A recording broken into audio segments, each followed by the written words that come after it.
saludo cordial para toda la gente que se conecta hoy, este lunes opaco para Colombia, luego el resultado de Copa América. Un saludo para quienes hacen parte de esta mesa de trabajo, Julio César Corredor, Gina Rojas y Ricardo Rodríguez. ¿Cómo van? ¿Cómo los trata este lunes post partido, post derrota? A ver, Gina. Pues no, yo bien, con mucho frío porque acá en Duitama está lloviendo, buenas noches, pero del resto pues ya toca echar para adelante porque qué más. Sí, Muy Gina, bien, muchas gracias. Buenas noches, Julio, Daniel y Gina, y a todos nuestros seguidores. Y sí, pues nos quedamos ahí con el sinsabor, como decía Julio, de algo que se hubiera podido obtener y que nos faltó, como la mentalidad campeona que sí tiene Argentina. Muy buenas noches, compañeros, Gina, Daniel, Ricardo y toda la gente que ya está con nosotros.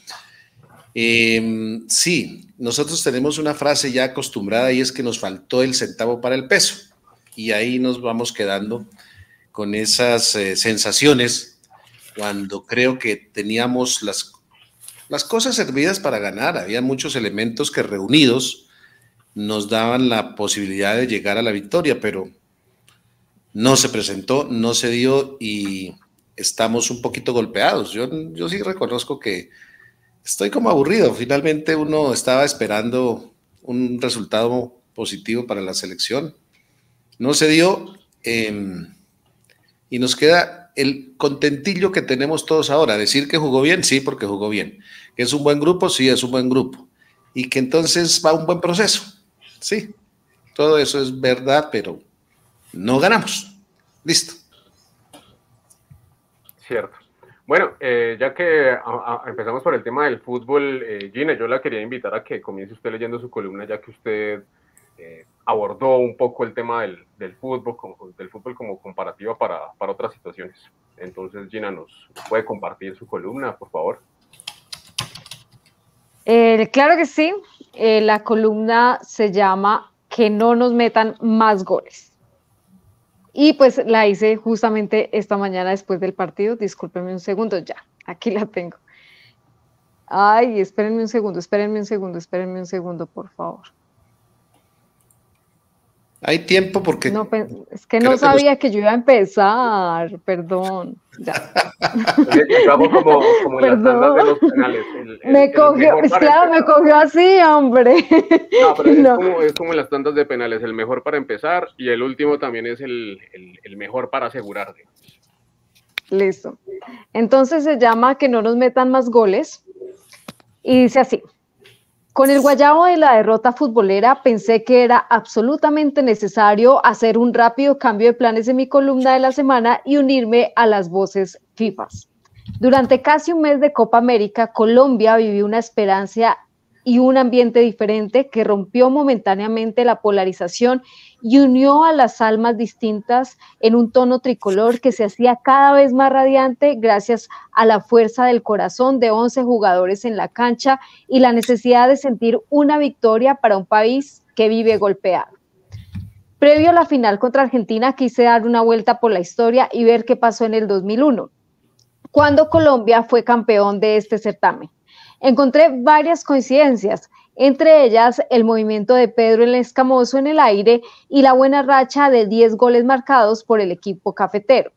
Incluso hallé un dato emocionante para mí, ya que ese año el glorioso América de Cali fue campeón del fútbol profesional colombiano cuando aún era un solo torneo al año. Pero mirando más allá, llegué a un vergonzoso punto. El fútbol siempre ha sido directamente proporcional a la política, siendo objeto de manoseo y cortina de humo para ocultar acciones que se convierten en goles o autogoles para los colombianos. En el 2001 era una época de bajísima popularidad para el presidente de Colombia, Andrés Pastrana, quien encontró en la copa que rescató una forma de lavarse la cara mientras el territorio colombiano estaba sumergido en una profunda desolación por cuenta de la oleada de violencia, secuestros y una zona de distensión que se convirtió en centro de operaciones para acciones ilegales por parte de la guerrilla de las FARC. El espectáculo del fútbol llevado a diferentes escenarios del país como anfitrión logró adormecer temporalmente los dolores de una patria que no encontraba el camino hacia la paz, pero al mismo tiempo, en la clandestinidad fue aprovechada para movidas políticas y armadas que fortalecieron diferentes sectores y actores, como el paramilitarismo, que al año siguiente sería crucial en el inicio de la dolorosa temporada de ejecuciones extrajudiciales conocidos como falsos positivos. Mientras escudriñaba en la historia, me encontré con una entrevista de Diana Uribe diciendo que hay que tener la memoria de las cosas que han pasado para evitar la amnesia colectiva. En medio del partido pensaba en las historias de los jugadores romantizadas por la prensa que exaltaba el primer millón de cada seleccionado para transformar sus vidas en medio de la falta de oportunidades y la guerra. Cada uno encontró en el fútbol una forma de salir adelante y llevar más que un pan a la mesa de sus familias. Con el dolor de la derrota, pues pese a no jugar de la mejor manera, de no entender los cambios del director técnico y en medio de insultar varias veces a los jueces, igual que el resto del país, esperaba que mis hijas tuvieran una historia de victoria que contar cuando tengan mi edad. Decidí que iba a madrugar a escribir esta columna con un mensaje adicional y es decirles que nos guste o no, es momento de despertar, volver a la realidad, ponernos la camiseta y ondear la bandera, pero para seguir defendiendo al país y en nuestro caso a Boyacá. Es ahora que toca aprovechar que a ciertos avispados del poder del país y de nuestro departamento no les llegó la copa de la selección para hacer sus jugaditas y meternos una goleada. Viene un nuevo tiempo de juego, tanto en lo legislativo como en lo administrativo, y seguro los técnicos políticos ya están maquinando cómo anotar, así que nos toca estar en la jugada. Necesitamos convertirnos en un Lerma del mediocampo resguardando y asegurando, un Ríos moviendo la pelota para ganar sin trampa, un James concentrado en anotar y, por supuesto, un Davinson Sánchez cuidando el arco, mientras esperamos que el arbitraje despierte y pida el apoyo del VAR para sancionar donde haya lugar, incluso con tarjetas rojas inmediatas. Se acabó la distracción, no más goles, por favor. Esa es la columna de hoy. Bueno, Gina, muchas gracias por la columna. Yo viendo los símiles o las comparaciones, vendría a pensar quién es el Mateus de nuestra política, el Mateus Uribe de la política de Boyacá. No hay. Que nunca logra anotar, que se come todos los goles. No, mentira, no, pobre Mateus, no me gusta señalarlo. No, pero tiene razón, acá se utiliza mucho el tema y esa copa a la que usted hizo referencia es el ejemplo perfecto, se utiliza mucho el fútbol para ocultar momentos de gravedad política y social, especialmente ese 2001 fue todo un entretejido de manipulación sobre la gente que incluso a quienes hemos apoyado incondicionalmente a la selección Colombia nos pone a dudar de la veracidad de todo ese título, porque hubo muchas cosas ahí que el contexto hace pensar mal a quienes somos mal pensados. Bueno, yo sí, perdóneme Julio, yo sí quisiera referirme un poco menos a lo deportivo, pues, porque no recuerdo tantos detalles de la selección Colombia en ese entonces, pero sí del tema político y del tema de orden público. Y es que de verdad, como dice Gina, para el caso de Boyacá, y digamos que fui testigo de todo lo que ocurrió en el departamento durante el gobierno de Pastrana, sí creo que las cosas estuvieron muy mal. Es decir, avanzó muchísimo el paramilitarismo por el lado de Oriente, por varias regiones de Boyacá, pero la guerrilla se fortaleció también muchísimo en el norte del departamento. Fue época de tomas guerrilleras, fue época de reclutamiento de niños, fue una época de tumbaron torres, tumbaron puentes, secuestraron, boletearon, extorsionaron, en fin, fue una época muy complicada para el departamento de Boyacá. Ya ni siquiera se podía uno mover con tranquilidad entre Tunja y Bogotá, lo cual es una muestra de que las cosas estuvieron muy mal. Creo, tengo amigos muy petristas y tengo hoy amigos muy antipetristas, y entre los antipetristas pues he notado muchísimo escepticismo, diciendo que nunca había habido un gobierno tan malo. Pues yo siempre les digo que no conocieron o no saben o no recuerdan la época de Andrés Pastrana, que realmente fue muy desastrosa para el país, porque la economía estuvo muy mal también.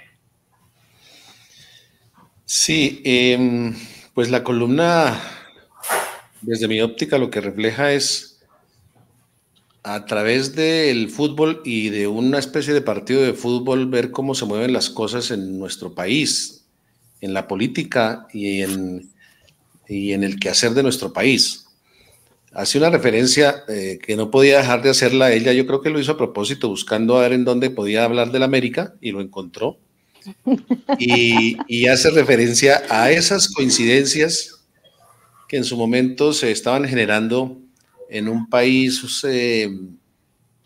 que ha encontrado, y lo dice Gina ahí, en el fútbol la manera de escabullirse, de dormirse, de anestesiarse de unas durísimas realidades que vivimos. Indudablemente siempre ha sido así. ¿Por qué? Porque pues es como un espacio de alegría en el que todos convergemos.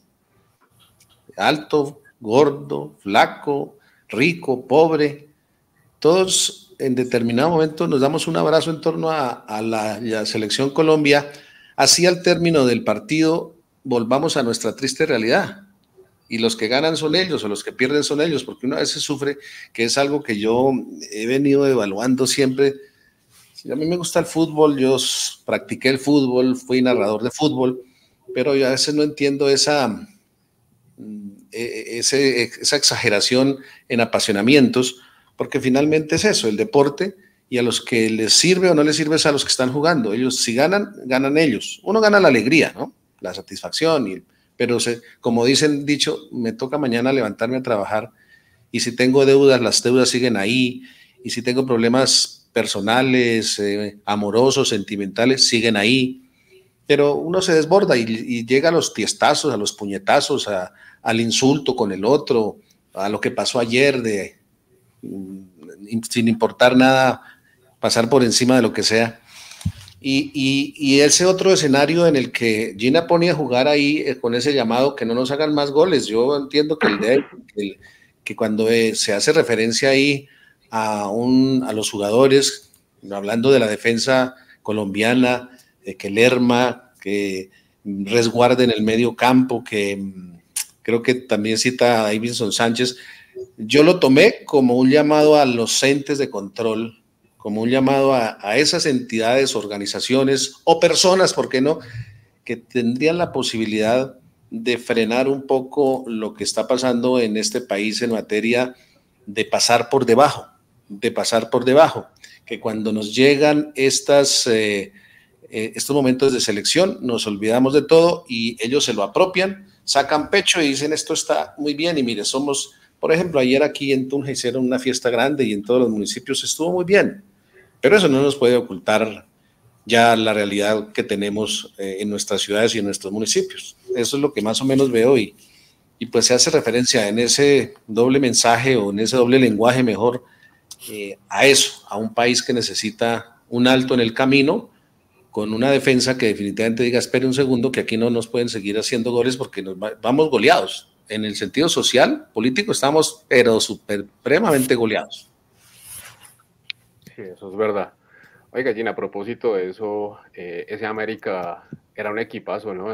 No coincidió con que lo citaran a esa Copa América, pero por ejemplo, yo me acuerdo que era el América de Guigo Mafla y Gerson González. Y arriba, ahí sí no sé si lo recuerdo bien, pero Julián Vázquez, que yo recuerdo a Julián Vázquez más adelante, un poquito más adelante en el tiempo.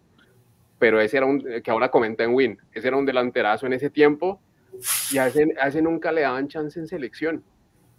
En fin, ya para cerrar el tema que me vino a la mente. Pero si era eso, si eran esos jugadores, Gina. Ahorita dicen, no tengo ni idea. Era un muy buen equipo. Fue de los mejores onceros que tuvo el América de Cali. Era la época de gloria en la que ganábamos frecuentemente y sin comprar los títulos, debo aclararlo, sino realmente jugando muy bien. Yo lo que estoy seguro es que ese América bueno, acá tenía... esas que habla de Julio César, que esos fueron títulos honrados. Yo estoy seguro que tenía Diego Mafla. No, yo simplemente abro los ojos es porque sin comprar quiere decir que alguien los compró, no sé a quién se refiera. Pues es que ya sabemos el resto ya sabemos qué pasó después con el América y pues todo lo que se descubrió, pero fue una época muy, muy brillante, de verdad, para el América de Cali, cuando realmente lográbamos grandes títulos, teníamos un equipo compacto que realmente marcaba bien. Ahora no lo es tanto y seguramente este año va a ser complicado ganar este segundo campeonato porque el América no tiene los refuerzos que lograron otros equipos, pero ¿quién quita que la coincidencia se vuelva a dar? Muy bien. Aunque se armó bien ahorita para este torneo, me parece a mí, se armó un buen América. Bueno, vamos a... Sí, pero no tanto como otros equipos. Bueno, vamos a seguir con la siguiente columna, que en este caso me va a tomar el atrevimiento de que sea la mía. Mi columna se titula El ya no tan glorioso Colegio de Boyacá. Cada vez más lejano en el tiempo resulta el recuerdo del glorioso Colegio de Boyacá, no solo porque los resultados que hoy consigue el colegio no se asemejen a los que en antaño lo consolidaron como el mejor del departamento, sino por los escándalos de presunta corrupción que vienen salpicando a esa institución en los últimos tiempos. Al Consejo de Tunja fueron las directivas de este establecimiento público a rendir cuentas sobre aquellos escándalos. Osada y descaradamente dijeron que lo hacían mirando a los ojos a la ciudadanía, más allá de que hayan dilapidado más de una hora con sofismas de distracción para evitar explicar los asuntos sobre los que todo el mundo pide explicaciones. Al final fueron pocas las claridades que se dieron sobre los diversos cuestionamientos que hoy se posan sobre una institución que actualmente está lejos de producir el orgullo que en otros tiempos provocaban quienes estudiaban allí o tenían alguno de sus familiares formándose académicamente. El Colegio de Boyacá, que en 2005 pasó a ser de manejo municipal, dejó de ocupar ese primer lugar a nivel departamental que supo ocupar de manera hegemónica durante varias décadas. Hoy cuando mucho le alcanza para ser el mejor entre los oficiales, siendo superado por varios colegios del orden privado que a duras penas alcanzan la década de existencia y que no cuentan ni con una décima parte de los recursos con los que cuenta el Colegio de Boyacá para su funcionamiento. Los cuestionamientos de los concejales y de algunos ciudadanos no fueron despejados en lo más mínimo en esta sesión que las directivas del colegio utilizaron para sacar pecho con cifras y resultados de difícil comprobación, y en la que además demostraron una muy mala preparación para presentar, exponer y explicar los cuestionamientos que les realizaban y por los cuales fueron citados. La parte más pobre de dicha socialización estuvo a cargo del subdirector administrativo, Jairo Cabana, que a duras penas se dedicó a leer unas diapositivas que a legua se notaba no conocía. Al Colegio de Boyacá hoy lo rondan los señalamientos alrededor de la contratación, que ha tenido como principales beneficiarios a Fernando Borges y compañía SAS, constructora Zoe, entre otros cerrado círculo que tiene a su cargo los jugosos contratos de una entidad que maneja al año un presupuesto que ronda los 19.000 millones de pesos. Algunos concejales dijeron sentirse burlados con esta exposición en la que, por mencionar un ejemplo de la pobrísima presentación, se dijo que las cafeterías se arrendaban, pero no se dijo a quién, en qué condiciones y por cuál monto, y mucho menos explicó por qué hoy se arriendan por un valor menor del que se hacía en años anteriores. Y así ocurrió con los informes de auditoría fiscal, de los cuales hay que decir que solo se abordó uno de manera superflua y hasta altanera, pues para las actuales directivas del Colegio de Boyacá lo que está mal es que se les audite. Al final de tan pobre exposición siguieron vigentes las preguntas que motivaron la situación. ¿Por qué el director académico ostenta esta posición si tiene menos formación que varios de los docentes? ¿Quiénes conforman el comité de contratación del Colegio de Boyacá? ¿Qué hay de cierto que el jefe de control interno del Colegio de Boyacá era el mismo secretario de control interno de Alejandro Funeme González? ¿Por qué el Colegio de Boyacá, manejando tan grandes presupuestos, sigue llevando a cabo la contratación mediante una plataforma obsoleta como la del SECOP 1? Los cuestionamientos son mucho más, pero las respuestas nulas, inexistentes, al mismo nivel de las que aquel alumno que no se ha preparado, que suda frío y pasa saliva mientras improvisa enfrente de toda la clase, demostrando su falta de preparación, compromiso y disciplina. aquel alumno que está condenado a perder el año como lo viene perdiendo el Colegio de Boyacá desde hace unos cuantos. Sí, yo quisiera empezar anotando que pues estoy de acuerdo con la columna de Daniel, y lo he dicho en mis redes sociales, he hablado de la decadencia del glorioso Colegio Boyacá. Hoy, como lo dice Daniel, pues no le compite ni académica ni deportivamente a ninguno de los colegios privados de Tunja. Pero yo creo que el debate es mucho más largo, es decir, ¿qué pasa con la educación pública en Colombia?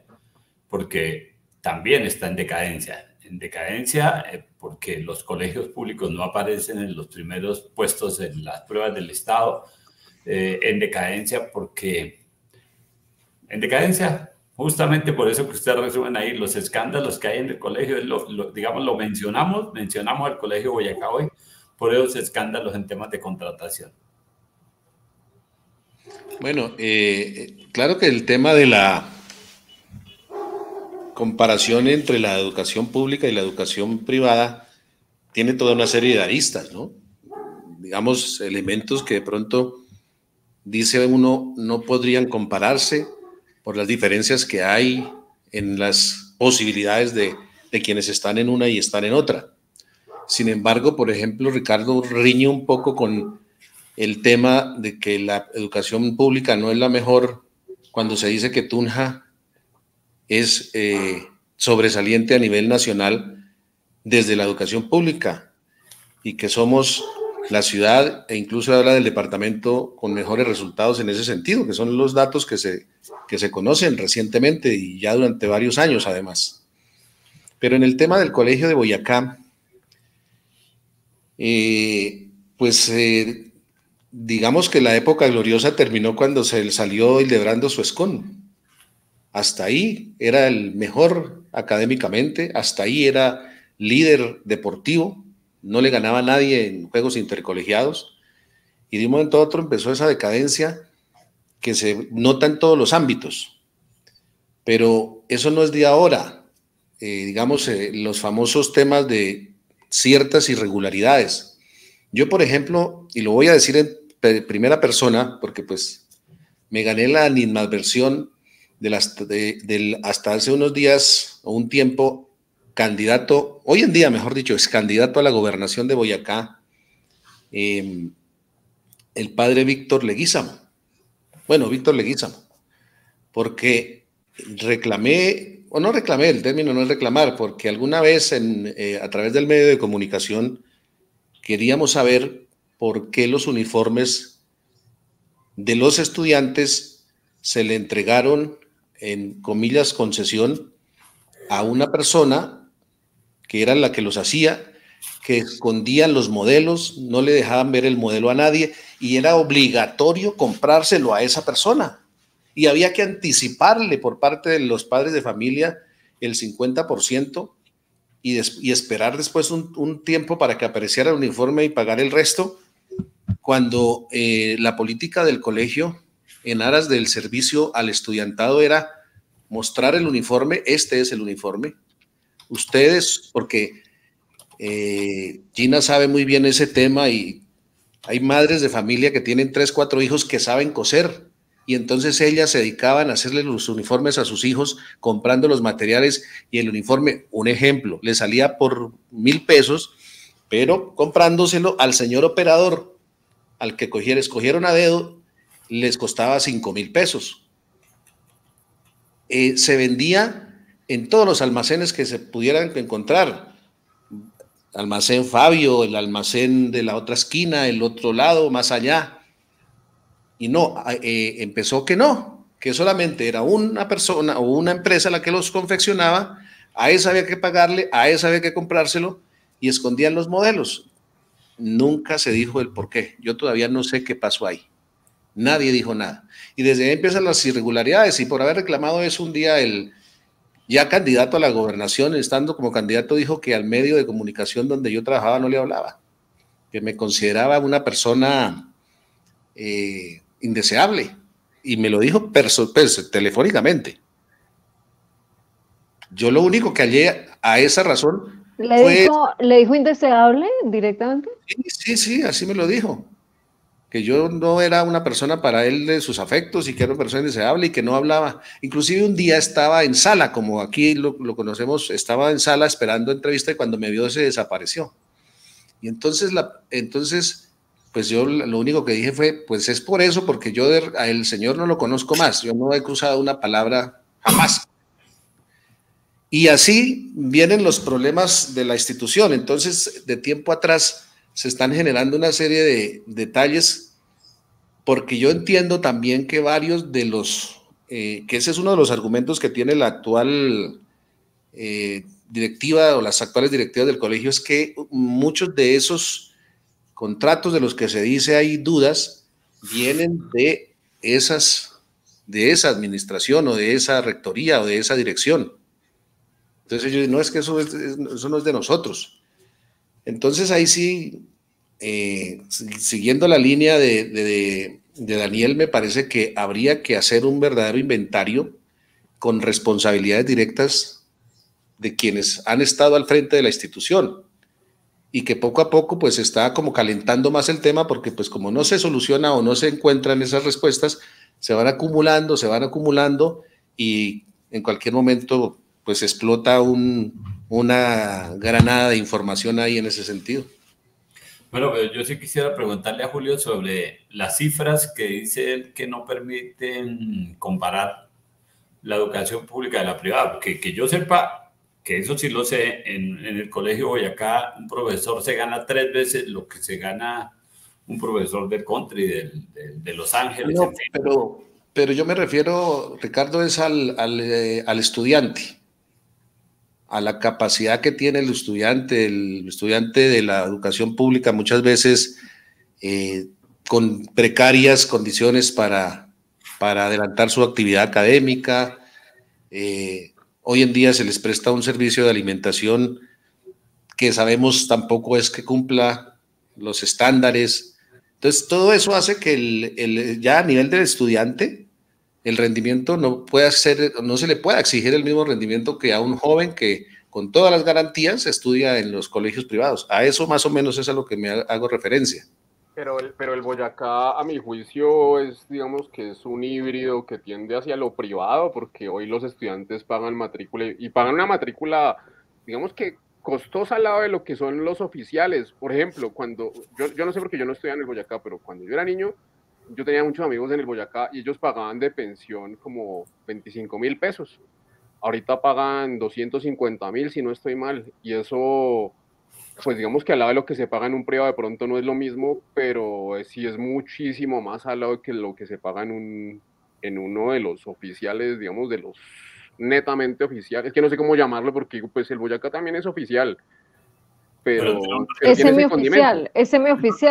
Es semioficial porque en el momento, sí, claro, en el momento que pagan pensión pues ya no es 100% público.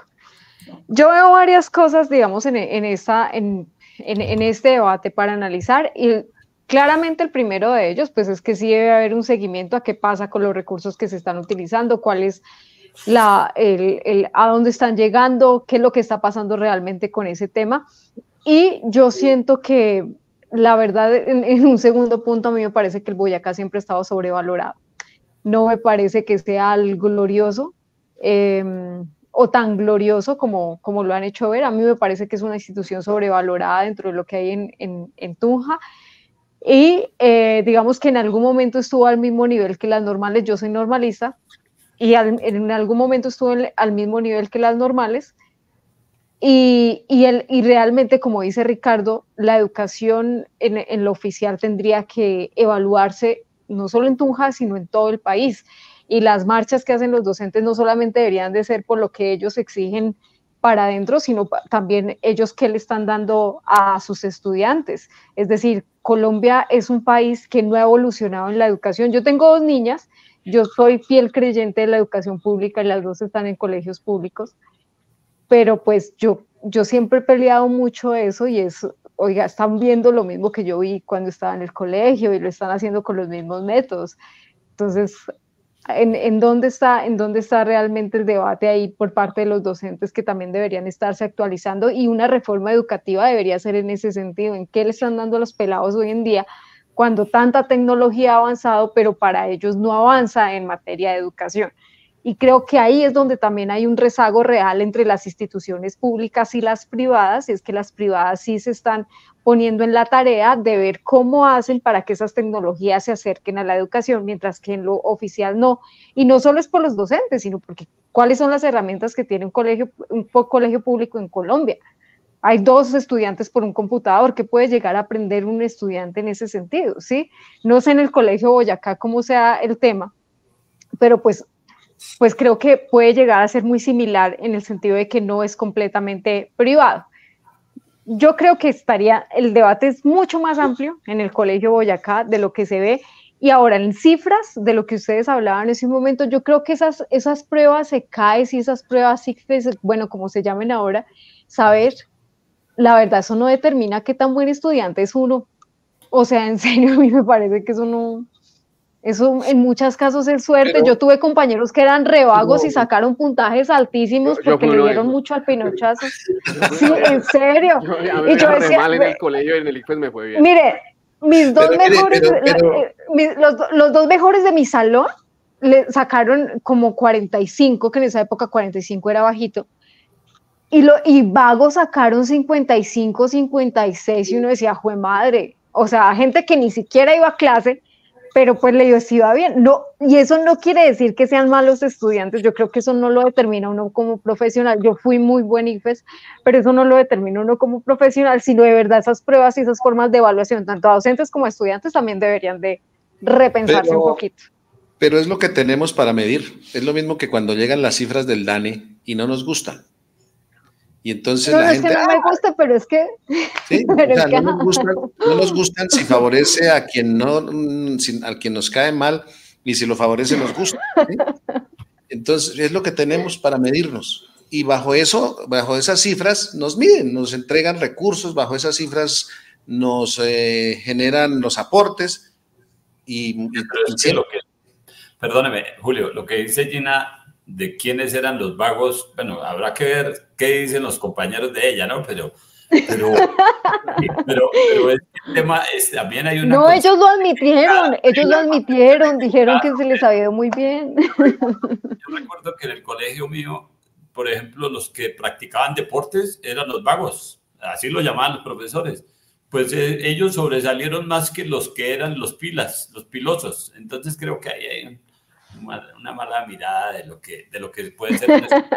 Es que yo pienso que uno cuando, por ejemplo, a mí no me iba bien en el colegio en general, pero uno en el ICFES, usted se sienta ahí y le toca leer porque, pues, bueno, yo lo hice a conciencia, ¿no? Y de pronto eso hizo que me fuese, de hecho lo que mejor me fue en filosofía, y yo decía, pero ¿por qué si el profesor que tenemos está un mes y es malísimo? O sea, no sé, una buena interpretación de lectura realmente, y fue que le dediqué tiempo, pero yo coincido en algo que coincido mucho con Gina, con Ricardo y quizás con Julio, es que el sistema público sí debería replantearse, y yo pienso que a los privados les termina yendo mejor, porque yo no tengo hijos, ¿no? Pero sí veo que en la gente que tiene niños, que los mete a un privado, y entonces que no, que en este privado mi niña tiene 6, pero ve clase con otro que tiene 11 porque les gusta lo mismo, y entonces, o sea, si me entienden, a nosotros nos separaban diferente, y digamos que era una educación más, digamos, de lo tradicional. Ahorita hay muchos métodos, y en los privados son en los que incursionan en esos métodos, los privados en Bogotá, ¿no? Yo no sé en Tunja, la verdad,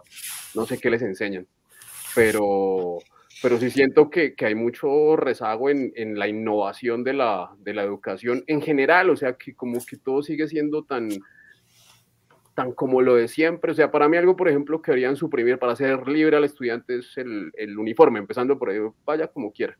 Y yo les daría mucha libertad, digo, estudie lo que quiera, ¿sí me entiende? Y básicamente hagan lo que quieran, más o menos, ¿no? Porque son niños, pero me parece que obligarle a uno a embutirle unos conocimientos que muchas veces no le sirven, o que usted los ve tan aburridos, que como los ve tan aburridos, pues no le pone atención. Bueno, hagan lo que quieran, imagínense eso. Sí, eso sí. No, sí, es que tampoco hasta allá, pero sí es guiar un poco la educación también hacia Pues, como hacen los países desarrollados, ¿no? Hacia la vocación. Ustedes están hablando de la pertinencia de la educación. Exacto. Por ejemplo, yo nunca he usado, yo no sé ustedes, pero yo nunca he usado una tangente. ¿Para qué uno aprende una tangente? Aquí había aquí siempre ha habido esa discusión y que entonces en Puerto Boyacá debería ser una educación pertinente porque allá hay unos gustos, intereses distintos a los de la zona centro. Pero pues, de todas maneras, yo sí creo que... No tanto así. No, la pertinencia es... ¿Qué hacen los países desarrollados?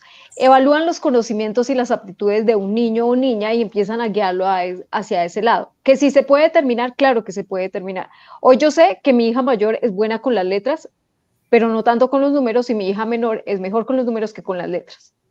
Y eso permite guiarlas hacia muchas cosas. Obviamente en el camino de explorar van a aprender otras cosas, van a tener otros conocimientos, pero si yo las guío hacia lo que son buenas y empiezo a hacer que lo que sean buenas sean mucho mejor cada día, inyectándoles cosas por ese lado, pues yo creo que la educación es más pertinente, más allá de a qué se va a dedicar o no, pero sí siento que como que sí, o sea, como que debería haber un renglón diferente teniendo en cuenta las aptitudes de cada pelado.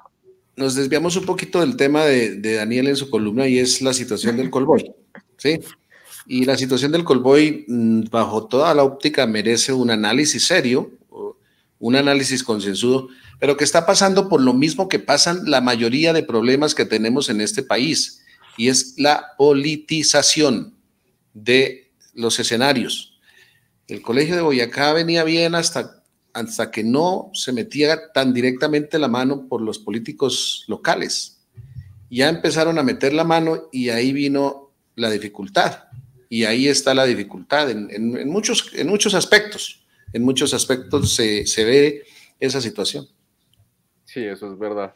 Hay muchas cosas por explicar. Digamos lo de los contratistas, lo de Fernando Borges, que es esa empresa le distribuye, le dota del mobiliario al Colegio de Boyacá y también le dotaba de mobiliario a la alcaldía de Tunja, y aparte del Boyacá se lo reemplazaba frecuentemente. Pero ¿qué tanto dañan los estudiantes los pupitres? Aparte, porque yo entiendo que los públicos a final de año le dicen no hay paz y salvo si usted no elija ese, o así era antes, ¿no? Si usted no elija ese pupitre y lo pinta y bueno, en fin. Y estos están contrate muebles, entonces raro, por lo menos. No, pero yo sí quiero, yo le he escuchado o le he leído varias veces lo de Fernando Borges. Fernando Borges, pues es el constructor, el diseñador de muebles, digamos, el que tiene la empresa más sólida en el tema. Yo supongo que si yo soy rector del Colegio de Boyacá, le digo al tipo que más sabe, pues que me prepare muebles y que me arregle muebles, y supongo yo que es el motivo por el cual el Colegio Boyacá lo contrata permanentemente. Si hay irregularidades, que lo investiguen. Y que dañen los pupitres. Ahí habría que revisar justamente eso. Que dañen los pupitres. ¿Cuáles son los contratación? Por ejemplo, en los procesos de contratación, él ha sido, en algunos casos, el único oferente. Entonces, digamos que ahí ya empiezan a decir, hombre, ¿pero por qué? O sea, nadie más es capaz de hacer muebles en Tunja o en Boyacá. Pero ahora bien, nosotros desde nuestras épocas dañamos menos los pupitres que estos de esta generación de ahora, entre otras cosas, porque ahora hay muchos padres de familia que piensan como usted, Daniel. Eso le iba a decir, eso le iba a decir, Ricardo, eso le iba a decir, porque a nosotros no nos decían, vaya, haga y estudie lo que quiera y como quiera. No, pero yo no lo digo tan así, o sea, yo lo digo porque, por ejemplo, el ejemplo es, por ejemplo, que al niño le gusta pintar, y entonces el niño empezó a rayar las paredes. Yo digo, hombre, no lo deje rayar las paredes, póngale un papel en la pared y que raye todo lo que quiera. ¿Sí me entiende? Pero entonces dejarlo que, de alguna manera, que haga lo que parece que le gusta, porque en este caso estamos hablando de un niño muy pequeño. Pero no, yo no estoy de acuerdo con que se les dé a nadie, menos en Colombia. Me gustaría ver, ojalá Dios me dé vida y licencia, decía mi señora madre, para ver a Daniel como padre de familia. De papá. No. Sí. No, Dios nos libre, a la sociedad aparte también. Digo, uy, no, de pobre niño. Bueno, Pero ya para cerrar, sí sería importante revisar los pliegos y si los pliegos están adecuados a la empresa y por eso es la empresa que siempre se la gana, o si efectivamente es la empresa que tiene la capacidad también económica de sostener una contratación de ese nivel, porque Eso pues sí, pueden haber más empresas mobiliarias en Tunja, pero recuerden que cuando se hace contratación pública, usted tiene que tener la capacidad económica para sostener contratos grandes, aun si el municipio o el ente territorial con el que usted contrata no le paga a tiempo. sí, eso es Entonces verdad. también hay que revisar, pues porque igual podemos hacer muchas conjeturas, pero si todo está en el orden, pues Sí, es verdad. Sí, pero de hecho me parece que lo dieron haber comentado de forma más pública y más completa en el consejo, justamente, que era donde claro, lo dieron haber hecho. claro. Bueno, pasemos a la siguiente columna. Julio César nos quiere compartir su columna, por favor. con mucho gusto. Mi columna se titula, la busco ya porque se me ha perdido. Se titula Haga el cambio. Las manos le sudaban mientras las frotaba y las pasaba con fuerza por su descompuesto rostro con ojos desorbitados. El corazón parecía un redoblante prisionero buscando fugarse, mientras que con movimientos involuntarios se paraba, se sentaba o daba vueltas sobre su eje al tiempo que dejaba escapar un desgarrador pero contenido ¡hueputa! De pronto, y sin darse cuenta, estaba abrazando y dejándose abrazar de la persona más cercana, que como él o ella lloraba de alegría porque un señor de negro, de un soplo, los llevó de la angustia infernal al delirio desbordado. Terminó el partido. Se acabaron esos agónicos momentos que vivimos la mayoría de colombianos la noche del 10 de julio. Nuestra selección se clasificó a la final de la Copa América y prendió una fiesta que volvió al país monotemático. Hoy no se habla de otra cosa que no sea Lorenzo, James, Díaz y compañía. Pero como siempre, no falta el aguafiestas. Así como el Grinch con la Navidad, aparece ahora este inoportuno columnista, quien deja de lado las cábalas, los pronósticos y los preparativos de la fiesta futbolera para hacer alegoría de aquella exitosa publicidad que decía: haga el cambio, ya lo hice, para olvidarme del balón y pasar a la bicicleta, esa con la que también nos han hecho sufrir, reír y llorar nuestros formidables escarabajos. El desconsuelo puede ser mayor si les digo que no vamos a hablar de las épicas victorias, las de Lucho Herrera, José Patrocinio Jiménez, Fabio Parra o Egan Bernal. No, el cambio lo hacemos para tocar un tema que literalmente nos mueve las fibras, porque de esas heroicas jornadas que llenaban páginas enteras de los diarios nacionales e internacionales comentando sobre el honor y la gloria de nuestros ruteros, ahora se pedalea hacia el desprestigio y la desilusión, pues esas páginas pasaron a ser crónicas de farmacia en la que términos como esfuerzo, sacrificio y entrega perdieron el paso ante el ritmo acelerado que hoy imponen otros como EPO, furosemida, esteroide, jeringa, etc. Lamentablemente ahí, en la clásica al doping, los boyacenses también somos protagonistas de primer orden y de caso en caso vamos liderando la clasificación general de nuestro país, a la que recientemente ingresó Héctor Ferney Molina Gil, actual campeón de la Vuelta de la Juventud, quien fue incluido en el listado por la Organización Nacional Antidopaje. En ese vergonzoso inventario, publicado hace un par de días por la Federación Colombiana de Ciclismo, aparecen varios pedalistas de nuestro departamento, lo que indica que cada vez estamos más lejos de ser la raza de campeones que algún día fuimos. Todo en medio del yo no sé, yo no fui, a mí que me esculquen. Nadie acepta su responsabilidad y esas sustancias aparecen en los organismos de nuestros deportistas como por arte de magia. Sin embargo, como lo escribió en sus redes sociales Mauricio Soler, tenemos, abro comillas, tenemos algunos personajes que se creen saber mucho y lo único que hacen es acelerar un proceso que debe ser natural y con entrenamiento, cierro comillas. Porque aunque quieran ocultarlo, en el medio ciclístico muchos lo saben, conocen los nombres de los implicados en lo que llaman una mini red del dopaje, y aunque no han salido a la luz pública, los hechos lo corroboran, como bien lo dijo el técnico Luis Fernando Saldarriaga, abro comillas. Por eso en Europa no quieren fijarse en los ciclistas jóvenes, cierro comillas. Creo que es hora de bajar la bandera para empezar una verdadera competencia contra los ineptos e incapaces que llegan a dirigir a los jóvenes más por recomendación del padrino de turno que por conocimientos, y para mostrar resultados recurren a la trampa, llevándose consigo a incautos que prefieren el terreno fácil. Así las cosas, el llamado es para la dirigencia, la cual tampoco puede escapar a la responsabilidad que le asiste. También a los técnicos serios y respetuosos de su profesión, que los hay en gran número, a los ciclistas que aún creen en el sacrificio como medio para triunfar, e incluso a la afición que hoy en día excusa a los responsables argumentando persecución. A todos nos llegó la hora de lanzar el ataque demoledor contra los cobardes que desprestigian nuestro deporte bandera.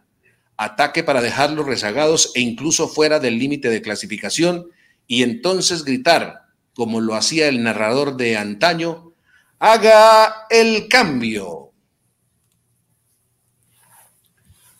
Bueno, Julio César, gracias por compartirnos su columna.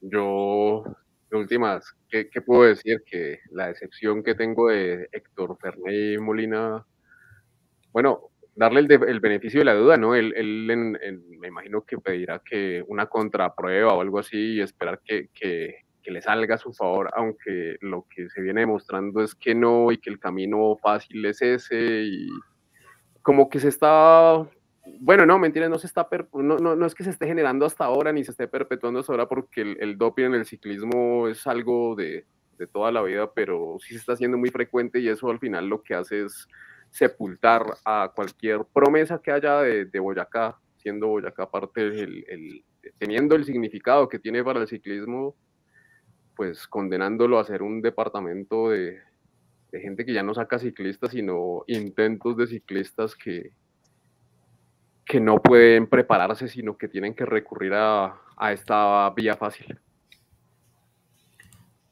Yo digo que realmente sí es como, no sé si vergonzoso, para utilizar un término que empleo en la columna de hoy, que leeré en unos minutos, pero sí preocupante, pues que todas nuestras grandes figuras de alguna manera están involucradas con casos de dopaje. Es decir, también recuerda, Julio, lo de Largo, lo de Luis Largo, creo que se llama, pues está Miguel Ángel López sancionado actualmente, Superman López. Nairo también resultó, digamos, salpicado con lo del tramadol. Y hay unos dirigentes, Julio, usted que conoce más el mundo del ciclismo, en Boyacá, de clubes deportivos y de la liga de ciclismo, que en alguna época fueron señalados de inducir a los ciclistas a consumir sustancias pues prohibidas. Y la verdad es que valdría la pena pues un acto de reflexión, pero también como que empiecen a investigar a esos dirigentes, digamos, hasta dónde están llevando a los ciclistas. Y la pregunta que yo le formulo a Julio es, ¿todos los ciclistas se dopan en algún grado? Es decir, ¿todos consumen sustancias aparte de arepas y bocadillos y aguapanela? Sí, eso, todos los que están compitiendo hoy en Europa, que en el Tour de Francia vemos realmente unos monstruos, unos atletas, pero todos de alguna manera se ayudan con cosas adicionales a lo que ya mencioné. Digamos que hay unos elementos que son permitidos en la práctica del deporte, pero que no son dopantes. Hay unos productos como vitaminas y demás que lógicamente tiene que consumir el deportista, y no solo el ciclista, sino el deportista de alto rendimiento en general, porque pues obviamente son personas que desbordan sus capacidades y tienen que estar preparados para ello, pero no bajo la mirada de una sustancia dopante, porque eso es la gran pregunta que hacen todos, o que dicen todos, no, pero es que todos en el ciclismo. No, hay maneras de trabajar, de prepararse, y a esa preparación ayudarle con una buena alimentación y con unas buenas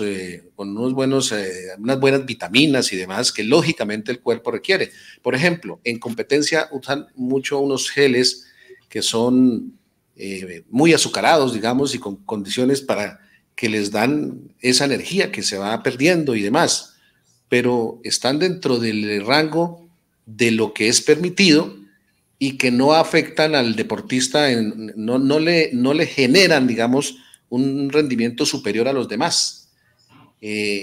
Ya lo otro, estamos hablando es de un grupo de personas que se dedican a comerciar con droga prohibida, primero que todo, y segundo, que le permite a través de reacciones químicas al cuerpo mejorar su rendimiento. Eso es. Ha pasado, por ejemplo, a Vicente Velda, Sí, que asesoró a unos ciclistas boyacenses en alguna época. sí, el tema pasa por lo más reciente, porque digamos que en el pasado por ahí aparecía una que otra vez alguien, pero recientemente la cosa ha venido cambiando muchísimo. Usted, por ejemplo, hacía referencia a Luis Alberto Largo. Él fue sancionado de por vida por el consumir una sustancia a la que se le dice cera. Y en ese orden de ideas, dentro de ese listado, lo que pasa es que aparecen varios deportistas del departamento de Boyacá, en un listado de de 28 personas a lo largo del tiempo, pero en los últimos años aparecen varios deportistas del departamento de Boyacá y dentro de esos últimamente es Héctor Ferney Molina Gil. Digamos, ahí es como el tema que da pie a uno a pensar, oiga, nada que pasa, nada que cambian las cosas. Nosotros tenemos audios de gente que ha manifestado conocer, tener fotos de momentos en los que se están aplicando esos ciclistas las sustancias y demás, promovidos por un grupo de personas que todo el mundo sabe quiénes son, o sea, los conocen, pero nadie los señala, nadie los publica, y entonces lo que estamos es poco a poco cayendo en que un ciclista hoy, otro ciclista pasado mañana, y así sucesivamente. Por eso, cuando me enteré de lo de el reciente campeón de la Vuelta a la Juventud, dije, no, pues yo creo que ya es hora de escribir algo sobre el tema, porque me parece que hay que ponerle atención y frenar esa situación. Boyacá no volvió a ganar nada ciclísticamente en términos reales con los equipos de nuestro departamento, porque es que son los equipos de nuestro departamento los que están cayendo en eso y son los que están generando esas circunstancias que, repito, están ahí con declaraciones de algunas, o diálogos, más que declaraciones porque no son al aire de un medio, son diálogos que hay y chats y mensajes de chat, de WhatsApp y todo eso que hay en donde se revela lo que denominábamos ahí la mini red del dopaje en Boyacá.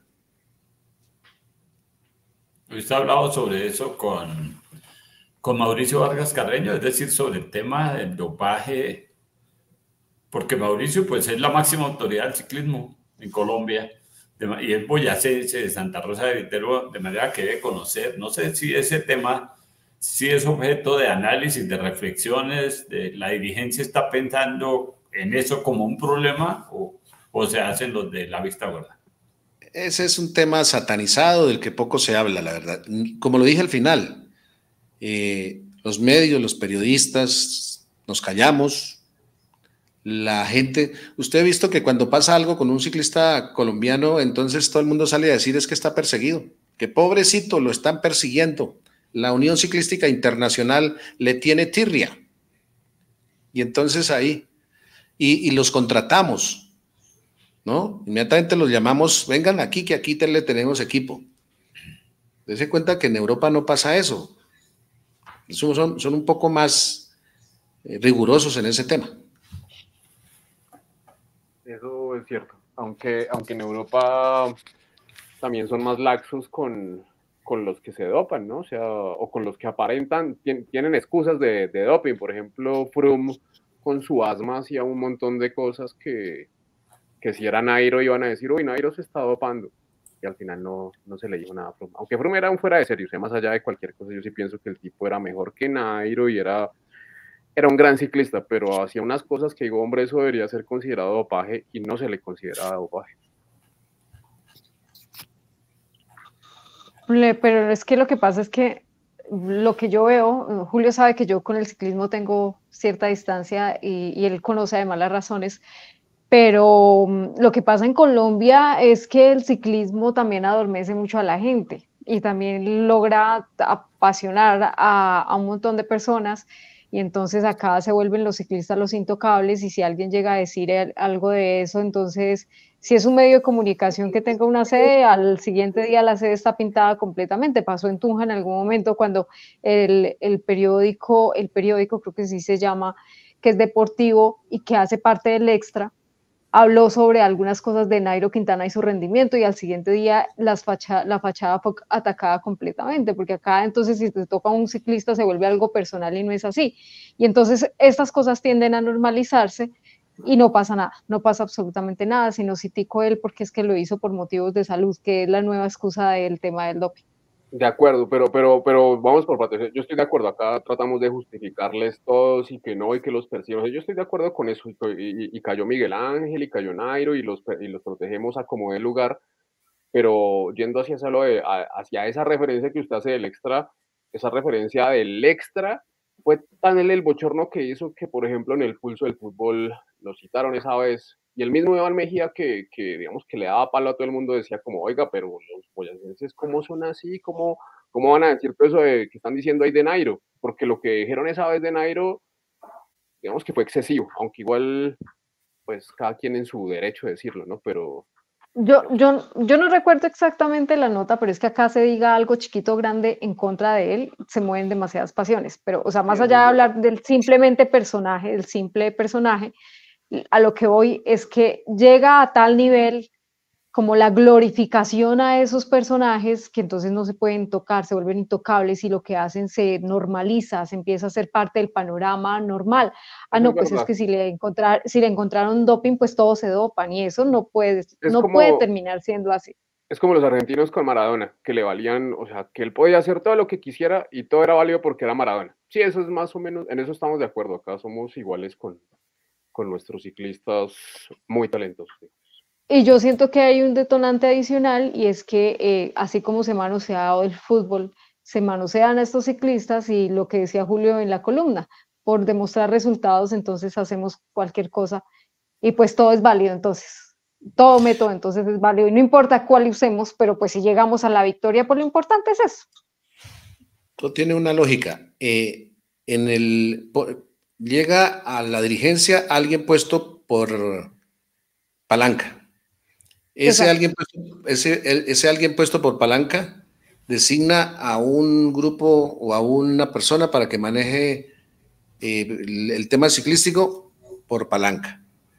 Ese que es manejado por palanca no sabe, pues no tiene las condiciones, pero también recoge unos ciclistas que no son del todo la mejor escogencia por palanca. Y finalmente, pues los resultados no se van a dar y para poderlos dar se recurren en muchos casos a esas situaciones. Más o menos esa es la línea que se ha generado en esos procesos que infortunadamente están opacando lo que ha sido el brillo del ciclismo boyacense. Últimamente nos estamos convirtiendo en eso y somos voz populi a nivel nacional en ese sentido. Triste y lamentable, además porque se tiran al ciclista. Digamos, si es bueno, luego lo sancionan y se queda un par de años sin competir o se acostumbra aparte a estar dopándose. Eso le iba a decir, Daniel, pero es que eso no es, como lo decía yo en la columna, esto no es que apareció de la noche a la mañana. Acuéstese y en medio del sueño, no, la persona sabe que lo están dopando, porque es que eso es a través de inyecciones. Claro. Eso no se lo echan en el plato de la comida. No, yo sé, eso es inyectándose sustancias, sí, yo lo sé, y lo vuelven tramposo y lo vuelven perezoso, y sí, se lo tiran, lo dañan, pero a más no poder. Una lástima, la verdad. Sí, digamos, como medios deberíamos unirnos y hacerle la batalla. Usted decía, por ejemplo, de Molina, del campeón de la Vuelta de la Juventud recientemente, que pues a mí me llenó de alegría cuando fue campeón porque derrotó a Pescador, que es una de las figuras más importantes que en este momento se tienen en el país, y lo derrotó. Entonces yo decía, oye, qué bueno, pues ahí tenemos otra figura que salga adelante. Pero cuando se sabe lo de Héctor Fernández Molina, entonces usted dijo que espere que el que pida la muestra, que pida la contramuestra. Eso ya está tomado. Y no, personalmente creo que no me cabe la menor duda que lo van a ratificar. Esos organismos se cuidan muchísimo. No, y eso es lo que suele ocurrir. Sí. Esas sanciones las ratifican habitualmente. Yo digo, no, pues ojalá pensando en que el muchacho surja y sea bueno. No, Y esos organismos se cuidan muchísimo de sacar a la luz esos positivos. Por eso se demoran, porque hay muestra y contramuestra. Y esos análisis llegan sin saber de quiénes son. Allá la persona del laboratorio no dice, estoy tomando la muestra de Julio César Corredor o de Ricardo Rodríguez. No, allá le llega un número. Esta muestra tiene el número 5730, listo, positivo. Traigamos el 5730 que está en la contramuestra, que es otra que se deja guardada en otro lado. Tráiganla, tan positivo. Sí, eso suele ser así. Sí, yo nada más lo dije, digamos. Y el laboratorio envía ese número así. La persona del laboratorio envía el número. Allá hay unos positivos, pero no tienen ni idea de quién son. Eso llega ya a las otras instancias, federación y demás, y es cuando dicen positivo 5730. Ah, se trata de Julio César Corredor dopado. Sí, esperar de todas formas. Yo lo dije, digamos, desde el deseo. Ojalá que el muchacho salga inocente de eso. Pero yo estoy de acuerdo con usted. Lo más probable es que eso ya esté ratificado 1 y 1000 veces. Sí, en este momento tiene una suspensión provisional, ¿no? Pero casi siempre termina en la ratificación. Sí, es cierto. Bueno, Ricardo, vamos con su columna, por favor. Sí, señor. Mi columna de hoy se llama Vergüenza Mundial y la puja por la Cámara de Representantes. En mi opinión de hoy quiero referirme a dos temas, pero comienzo por lo ocurrido en las últimas horas a propósito de la final de la Copa América en la que Colombia fue protagonista. Esta mañana escuché en la radio una entrevista al humorista Peter Albeiro, quien ahora tiene sus negocios en Miami, quien hizo una pormenorizada descripción de lo que vivió ayer cuando fue con su familia a disfrutar, entre comillas, del certamen deportivo más importante del continente, nuestra final contra Argentina. A grandes rasgos, contó el humorista que Miami es una ciudad en donde casi que a diario se realizan toda clase de espectáculos culturales, artísticos, deportivos, en fin, y en donde sus autoridades no previeron lo que se venía con la asistencia de colombianos. Sí, nuestros paisanos a la final futbolística de ayer. No voy a repetir la narración y todo lo que contó el humorista, pero basta con destacar que una turba de casi 20,000 hinchas colombianos que no tenían boletas para entrar al estadio ingresaron a las malas, poniendo en riesgo la vida de familias, golpeando y respetando a las autoridades, dañando la infraestructura del escenario y gritando como unos verdaderos salvajes. Eso fue lo que ocurrió a la hora de ingresar al estadio de Miami, pero como hubo consumo de alcohol y otras sustancias, cientos de colombianos también destruyeron a la salida lo que encontraron a su paso, como los vidrios de las escaleras eléctricas y varias dependencias del lugar. Los fanáticos colombianos tiraron por todas partes ropa, desechos de comida y latas, así como botellas. Súmele a esos bochornosos hechos lo que ocurrió aquí en Colombia, con una celebración, otra vez entre comillas, que dejó 4 muertos en Bogotá y desórdenes, con miles de llamadas a la policía de todo el país por desmanes, peleas y problemas de orden público. En Tunja, para no ir lejos, la Plaza de Bolívar fue dejada como queda después de las verbenas del aguinaldo boyacense, llena de basuras y de desechos.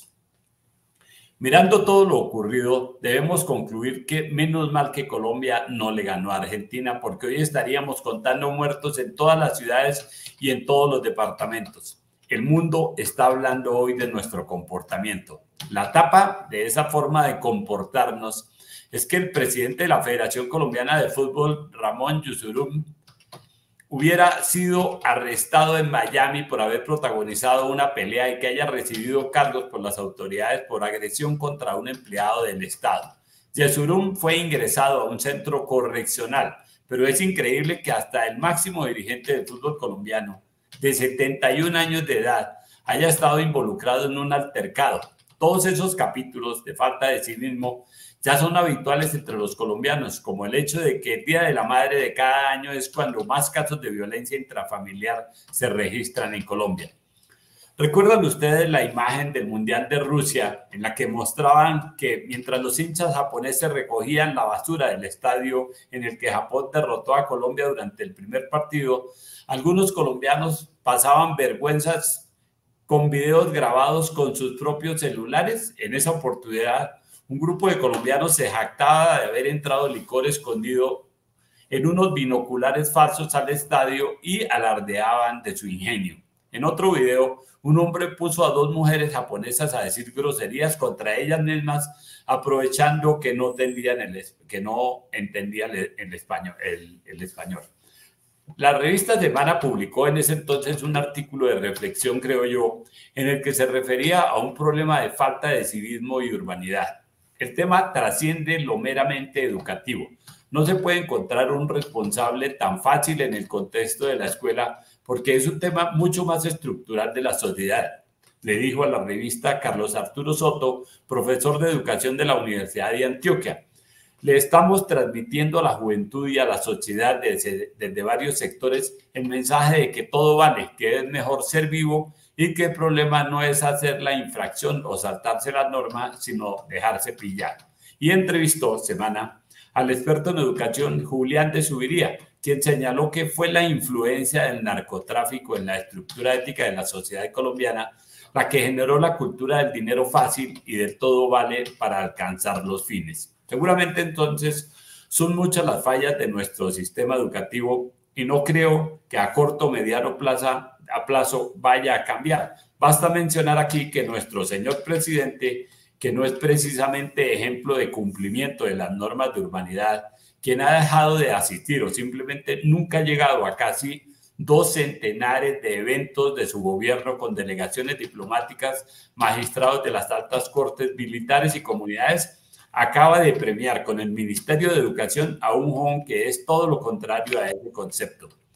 Dicen que Daniel Rojas Medellín, el nuevo ministro del ramo, no tiene la hoja de vida ni experiencia en el tema educativo, pero el país sí lo conoce por las groserías y vulgaridades con las que se refiere a quienes no están de acuerdo con su línea política. Esa también es la tapa. Ojalá todos esos bochornosos temas que han ocupado las páginas y los espacios de nuestros informativos durante las últimas horas sirvan para hacer una profunda reflexión nacional y para que de alguna manera comencemos a cambiar. Podría ser incluso, y a algunos les causará risa, empezando por el regreso a las aulas de la urbanidad de Carreño. Como colofón, me refiero a la candidatura de Jaime Raúl Salamanca a la presidencia de la Cámara de Representantes. Esa aspiración es un tema de honor para el presidente de la República, Gustavo Petro, porque desde la posición a la que aspira Salamanca se puede impulsar, retardar o hasta sabotear la agenda de las reformas del gobierno. La rival de Salamanca es la congresista Catherine Miranda y los expertos aseguran que habrá un verdadero voto finis para definir esa dignidad. Ganar esta presidencia para un boyacense le conviene al presidente Petro y a su gobierno y obviamente al propio Salamanca, pero también le conviene y mucho al gobernador Carlos Amaya y a Boyacá. A Amaya porque esa puede ser la fórmula para que se destraben muchos proyectos y anuncios de inversiones del gobierno nacional para nuestro departamento. Con mezquindad o algo de bronca contra los verdes, muchos pueden querer que Catherine Miranda gane esa presidencia, pero la verdad es que en estos momentos, con un gobierno nacional que concreta muy pocas cosas y que no ejecuta, Boyacá puede resultar favorecida con esa presidencia. De manera que, por ser nuestro paisano, por representar a nuestra tierra, porque siempre deseo que le vaya bien a los boyacenses y en general a las personas que conozco en todas las metas que se fijen y aclarando que no le puedo ayudar en absolutamente nada para lograr esa presidencia que se definirá el sábado 20 de julio cuando se instale un nuevo periodo legislativo. Voy por Salamanca y le hago fuerza a su aspiración. Ojalá Jaime Raúl Salamanca logre la presidencia de la Cámara de Representantes. Bueno, Ricardo, muchas gracias por compartirnos su columna. Yo, como usted abordó varios temas, no sé por dónde empezar. Voy a empezar incluso por el remate, por lo de Jaime Raúl Salamanca. Yo aspiro lo mismo, que él llegue a la presidencia de la Cámara, porque pues en últimas se supone que tendría que priorizar a Boyacá, sino que yo percibo esas, y sin mala leche contra Jaime Raúl, ¿no? De pronto él vaya a hacer algo diferente, pero yo lo que veo es que ellos lo que suelen hacer cuando llegan a esos cargos de voy a presidir tal corporación, es hacer una sesión descentralizada y ya, eso es legislar o gobernar para Boyacá. Si eran en la asamblea, que no, que vamos a hacer sesiones descentralizadas por las provincias. Iban allá y se reunían en algún salón de algún municipio y hacían la sesión, y a la gente igual no le importaba eso, porque a la gente nunca le importan las discusiones, o a la mayoría de la gente no le importan las discusiones públicas de quienes sustentan el poder o el control del poder. Y en cuanto a nuestra idiosincrasia, pues Ricardo, sí es lamentable que yo sí no creo, la verdad, que eso se solucione con clases de urbanidad de Carreño. Yo la verdad no sé cómo solucionarlo, porque acá hay una mentalidad muy de hacer trampa, oiga, pero con todo eso de ayer fue absurdo. O sea, yo lo escuché hoy aparte en el reporte Coronel y en la entrevista que usted hace referencia de Peter Albeiro, y digo, oiga, sí, y tienen razón con eso de que, oiga, mejor que no ganamos, porque si ganaba Colombia, quién sabe cuántos muertos hoy. Hubo 4 y perdimos. Imagínense a dónde hubiéramos ganado. Yo, por ejemplo, anoche yo estaba haciendo fuerza porque ganara Colombia, pero yo decidí ver el partido y estar sobrio, porque mi idea era que si ganaba Colombia me iba a ir para la calle a ver cómo celebraba la gente y a hacer un cubrimiento de eso. Pero pues tengo que ir todo el mundo borracho, me expongo yo a lo que esté haciendo, borracho y atravesado. Y si yo voy en la misma tónica, pues peor. Acá, como bien dijo usted, celebramos algo el Día de la Madre, y tomar, y ni siquiera tomar, o sea, ni siquiera siempre es el trago, digamos que es un gran detonante, pero no es, no digamos que no hace parte, no es necesario. O sea, a veces hasta sobrios somos así. Una lástima, porque yo sí no sé.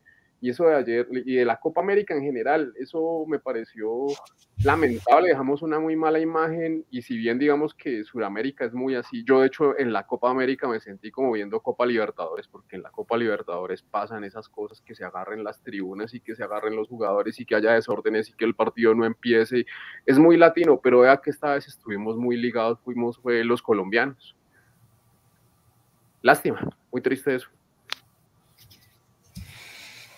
El tema de lo de anoche sí lo deja uno aburrido, más que el partido. El partido hace parte de esa esencia del deporte, que pues está supeditado que en cualquier momento se pierda. Pero lo otro, cuando estaban diciendo que no habían podido entrar y que uno no tenía las imágenes ahí, uno decía, bueno, algún problema en la fila, se están empujando, cosas a las que uno se ve acostumbrado aquí en el estadio o aquí en Colombia. Pero cuando pasaron esas imágenes, uno queda, pues yo no sé si es que nosotros somos de otro país. Pues yo no digo, yo no soy capaz de hacer eso. O sea, esos comportamientos, ni yo ni se los puedo conocer yo creería que ni al grupo de personas con las que me he relacionado a lo largo de mi vida. Yo no considero a alguien haciendo eso, o sea, en esas circunstancias. Imagínense ustedes, Julio, subirse por los ductos del aire, por los ductos para colarse en el estadio, me parece increíble. Se puede morir usted por meterse ahí, o sea, nada más claro. Imagínese todo eso. Es que en alguna columna que ya habíamos comentado aquí, creo, se habló de la malicia indígena. Y entonces nosotros nos las tiramos de vivos gracias a esa malicia indígena. Y recuerden que en ese escrito se hablaba de que esa malicia indígena salió como un acto de defensa de los indígenas. O sobre arbitrariedades que se les cometían. Entonces ellos, para sacar adelante o para salvarse, llamémoslo así, de esas arbitrariedades, pues utilizaban ese tipo de tretas. Y como era algo positivo, porque pues era una situación de injusticia lo que se cometía con ellos, y a través de esas tretas se salvaban de la injusticia, pues se quedó como algo positivo. Y entonces ahora todos nos las tiramos de, mire, algún día yo me acuerdo un día que hace tiempo, si no sé si Ricardo se acuerde, yo le dije, es que es igual de corrupto el que se roba 40.000 millones de pesos, en esa época había un escándalo por 40.000 millones de pesos, que el que vota un papel. Y estaba Ricardo ahí escuchando, porque teníamos un debate en algún lugar, y yo, pero ¿cómo así? Entonces yo le decía, pues es que ese papel mañana puede ser el que genere el taponamiento de los desagües y una inundación bárbara, miles de personas afectadas o cientos de personas afectadas. ¿Por qué? Por ese papelito, simplemente. Pero es así, somos tramposos, mejor dicho, no sé, yo eso no lo puedo entender, no lo puedo entender. Máxime cuando se va uno a un país en el que se supone los castigos son ejemplares, y yo sí espero que sean ejemplares. Hoy en día sí espero que los gringos nos digan, mire, señores, aquí está el ejemplo de lo que nosotros castigamos y los vamos a castigar de esta manera. Porque si no, entonces, ¿quién? Nos volvimos los hooligans. ¿Se acuerdan de los hooligans que eran temidos en todo el mundo? Parecía que llegaran, mejor dicho, quién sabe qué tipo de personas extraterrestres, y nos estamos volviendo eso. Realmente es sorprendido con lo que pasa. Lo de Yesurum es un caso más del usted no sabe quién soy yo, porque la historia habla es de que ellos terminaron el partido y con el hijo bajaron para el ingreso a la cancha, porque pues Yesurum tenía que asistir a la ceremonia de premiación como presidente de la Federación Colombiana de Fútbol. Y en ese momento alguna de las personas que estaba ahí les dijo, no pueden pasar, muestren no tienen la credencial que les permita el paso.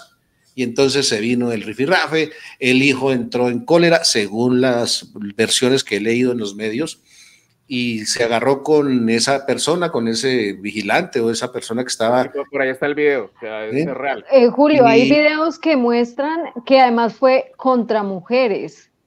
Había una mujer frente de él y es a una mujer a la que agrede directamente. Y el que pues vigilante, pero mujer. Y el que evita o trata de evitar que él se pelee es, me imagino, que el hijo, o sea, el nieto de Yesurum es el que lo tiene. Es un menor de edad. Es un niño el que lo tiene, imagínense. Un menor de edad. Dar el ejemplo. Bueno, por eso, pero Yesurum entiendo que también está como ahí tratando de calmar al hijo, de mediar en la situación. Es lo que yo entiendo. En el video es que el video es muy corto. En el video no se logra ver al hijo, se ve a Yesurum, papá, pero no al hijo, y a un menor de edad que está con él. Sí, está al frente, está una vigilante. Entonces, en ese momento él no la golpea. También hay que decirlo, no es una agresión física, es una agresión verbal, que obviamente es bastante acalorada, y es un menor de edad que tiene la camiseta de Colombia quien hace que él se controle o se retraiga un poco de lo que podría haber sido un acto más violento. Pero eso también hace parte de lo que somos, de nuestra esencia. Cuando somos pobres mental, psicológica y emocionalmente, nos dan un puesto y nos creemos que llegamos a acabar con todo el mundo. El puesto es el puesto y listo, y no más, y yo tengo que seguir siendo la persona decente, humilde, que seguramente he sido, pero me dan ese puesto y entonces quite de ahí que llegué yo. Eso también hace parte de esa idiosincrasia del colombiano, como nos pasa con muchos políticos aquí que tenemos, que llegan a un cargo que les dura, muchas veces es para 4, pero no dura ni 2, y después los ve uno caminando por la Plaza de Bolívar como cualquier hijo de vecino. Con las manos en los bolsillos. Pero sin los amigos que tenía, porque no ve que los perdió es que yo llegué aquí, y entonces nos pasa lo mismo. El señor seguramente por alguna razón no lo estaban dejando pasar, y en lugar de buscar los caminos para abrirse paso, llamando a los que deben, oiga, espere, sí, déjelo pasar, que es el presidente de la federación, quita de aquí que yo, entonces no sé, y eso le pasa a todos esos que también quieren pasar por encima porque tienen un carguito ahí, pues, que tampoco es que signifique, bueno, y así fuera el gran cargo, No tiene por qué ser así. Entonces se desborda, esa es la malicia, ese es el comportamiento de ese colombiano absurdo que mire todo lo que está pasando. Y remato con lo de la... No, siga, Julio. Y remato con lo de la presidencia. Pues yo no sé si le queda algún boyacense decir que le quede bien decir no, que ojalá no gane Jaime Raúl. De pronto por dentro lo están pensando, que no gane, que no vaya a ganar. Pero pues en aras de decir que es boyacense, a mí me quedan algunas dudas frente a esas propuestas, esas posiciones. Yo a Jaime Raúl Salamanca, como Jaime Raúl Salamanca, lo respeto como político. Me parece que es un tipo frentero, al menos de lo que yo he podido ver, inquieto, es un joven inquieto, es una persona con ganas de demostrar departamento y demostrarse él, es mi concepto, pero tiene detrás una serie de personajes que uno dice, esos personajes están detrás, esperando aprovecharse de esa dignidad que llegue a tener para ganar espacio. Y es ahí donde uno empieza, ¿será que sí? ¿Será que sí es bueno? Pero de resto me parece que él es una persona que podría funcionar bien. Bueno, voy yo. Y bueno, arranco con el tema de la hinchada. Yo no quiero justificar a los hinchas, jamás. Pero yo también siento que, miren, yo vi varios medios de comunicación previo a la final haciendo un llamado a las autoridades de Miami diciendo, ojo que se les puede salir ese tema de las manos. Ojo que tienen que empezar a hacer cordones de seguridad. Ojo que tienen que empezar desde temprano a poner todos los elementos de seguridad posibles para evitar este tipo de contratiempos. Vuelvo y digo, no los estoy justificando, pero la organización le quedó grande en varios partidos. Y eso fue notable tanto anoche como en otros encuentros deportivos que hubo, en los que también se presentaron este tipo de cosas en menor grado, pero igual se estuvieron presentando. Y acá hay que decir que no solamente fueron hinchas colombianos, sino yo vi en imágenes también hinchas argentinos que siguiendo un poco también esos comportamientos lo llevaron a cabo. Entonces, digamos que no digo que sea como solamente de un lado, pero pues sí hay que darle vuelta a todas las aristas. E incluso esta mañana también hablaban de algunos problemas que se presentaron en la Eurocopa, en la final de España-Inglaterra, en menor medida, pero también se registraron. Entonces, de pronto es que no estamos acostumbrados o estamos en una época tan jodida en el mundo, porque no solamente es Colombia, sino también es en el mundo, con la guerra, con todo lo que está ocurriendo, que no sabemos manejar las victorias. Y esto va más allá de solamente el tema de idiosincrasia y la cartilla que su merced mencionaba, va también a un tema de salud mental, de qué clase de personas también mentalmente, cómo nos estamos manejando, siento yo después de la pandemia, y ya algún momento lo analizábamos también con Julio César, y es que ese momento de encierro y luego sacar a las personas fue como cuando encierras un grupo de animalitos en un corral y luego los botas y no saben qué hacer, y yo siento que el tema ya viene como de tiempo atrás, y es una pandemia de salud mental que lamentablemente tampoco hemos sabido atender, siento yo, que no es solamente de idiosincrasia, sino que viene como con otras cosas. En cuanto al tema de la presidencia de la Cámara, pues es que yo no puedo ver los argumentos de Jaime Raúl Salamanca porque me tiene bloqueada. Si fuera un joven que está abierto al debate, pues no bloquearía a la gente simplemente por pensar diferente. No tengo los argumentos en estos momentos claros, pero lo que sí tengo claro es que es una clase política que ha estado muy acostumbrada a llegar a cargos para favorecimientos propios, pero no para favorecer a Boyacá. Si eso fuera así, realmente con el grupo de congresistas que hay en estos momentos de esa misma bancada habrían más resultados para el departamento, pues lamentablemente no es así. Ojalá lo sea, en el dado caso de que llegue a la presidencia. Digamos que yo he visto más de cerca, gracias a que no me tiene bloqueada, a la congresista Catherine. Me parece que es una mujer que estudia muy bien las cosas y que toma decisiones no solamente desde lo político, sino también desde lo social. Me gustaría verla en presidencia porque siento que puede ser una presidencia más ecuánime, que incluso llegaría a acuerdos con el presidente si es que eso es lo que necesita. Y ya. Pues bueno, Gina, retomando ahí lo de la idiosincrasia, yo difiero un poco porque digamos que en el fútbol siempre o sea, y cuando digo siempre, siempre se ha visto los conflictos de hinchadas unas con otras, las que sea. O sea, por ejemplo, usted trajo el ejemplo de la Eurocopa, ahí se vio en la semifinal, en la de los Países Bajos, fue contra Inglaterra, en la antesala, en un bar, se agarraron fuertemente. O sea, el video está por ahí en redes. Sí, la Eurocopa estuvo fuerte. Fue fuerte, pero es que digamos que lo de ayer fue más como la cultura de la trampa, o sea, como, y ¿sabe qué pienso yo? Que yo pienso que la mayoría de los colombianos tenemos un poco de eso, pero cuando somos poquitos, como que de pronto no, pero lo que surgió ayer, pienso, es que unos cuantos vieron la oportunidad y otros cuantos dijeron, ah, pues yo también, y se fueron y llegaron a ser 20,000. Y los norteamericanos, los estadounidenses, perdón, en eso sí coincido completamente, fueron muy ingenuos. Digo, hombre, no son estadounidenses, o sea, ellos no vienen acá a hacer un picnic antes del partido y luego a entrar y a comer maíz y a tomar fotos. No, eso no van a eso, tienen más un comportamiento de barra latina. Y de pronto sí había argentinos. De barra latina, sí, señor. En el reporte de Daniel Coronel, lo que él estaba contando era que había colombianos con camiseta argentina, o sea, que iban con la camiseta argentina, pero que cuando hablaban, pues se notaba que eran colombianos. Entonces, hasta de pronto lo hicieron a propósito para decir como, ay, sí, que no nos juzguen, sino que juzguen a los argentinos. Aunque yo igual a los argentinos ahí sí no los voy a escudar, porque yo sé que son iguales. O sea, en últimas, digamos, el comportamiento de Barra Brava en Colombia, ¿de dónde es copiado? Pues de allá. Y digamos que vea lo que pasó ayer allá, se trepó un hincha al obelisco y se cayó y se mató. Digo, ¿por qué? Porque les gusta el desorden y no saben comportar. Yo no sé. Es más o menos lo mismo.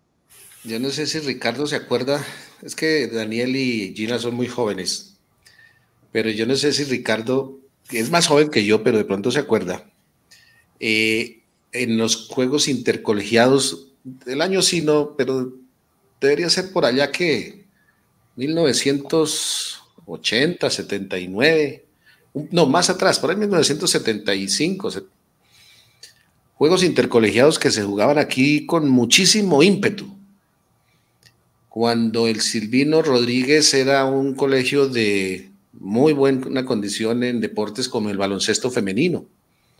El profesor Armando Sánchez era el técnico de ese equipo y había un Minerva, se me escapa el apellido, era una jugadora famosísima, y había un duelo, creo que era con la Normal, en la cancha de lo que hoy es la Universidad Juan de Castellanos, antiguo Silvino Rodríguez. Eso tenía una entrada de unos 3 metros y uno bajaba por una rampa para llegar a ese patio donde estaba la cancha. No sé si Ricardo se acuerde cómo era eso. Sí. Además, dos colegios que tienen una rivalidad siempre en deportes. Sí, y se presentó esa final de intercolegiados y nosotros asistimos. Se generó un hecho de tragedia porque todo el mundo empujó.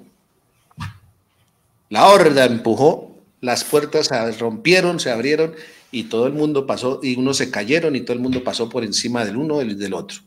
Yo me vi en medio de la situación porque sí, yo estaba esperando poder entrar, pero nunca empujando. Además, yo iba con un hermano menor. No sé cómo logré sostenerlo y pasar. Seguramente también pasé por encima de alguien, pero hubo heridos y demás. Yo no sé si Ricardo se acuerda de eso. Sí. Entonces no soy tan joven como usted dice, pero sí me acuerdo. ¿Cómo es que yo soy más joven que... ¿Cómo se acuerda? Después debatimos sobre ese tema. Pero se recuerda. Pero se acuerda, eso fue edades. Noticia porque hubo muchos heridos, se canceló el partido y demás, porque lo mismo, era lo mismo que ayer, solo que ayer eran 50,000, pero aquí eran unas 500 personas empujando a meterse, lograron romper la puerta y pues lógico, el empujón llevó a todo el mundo y unos se cayeron, otros pasaron y pasaron por encima, les levantaron el cuero cabelludo a algunas personas, o sea, muchas personas resultaron heridas ahí en ese hecho, aquí en Tunja, hace como...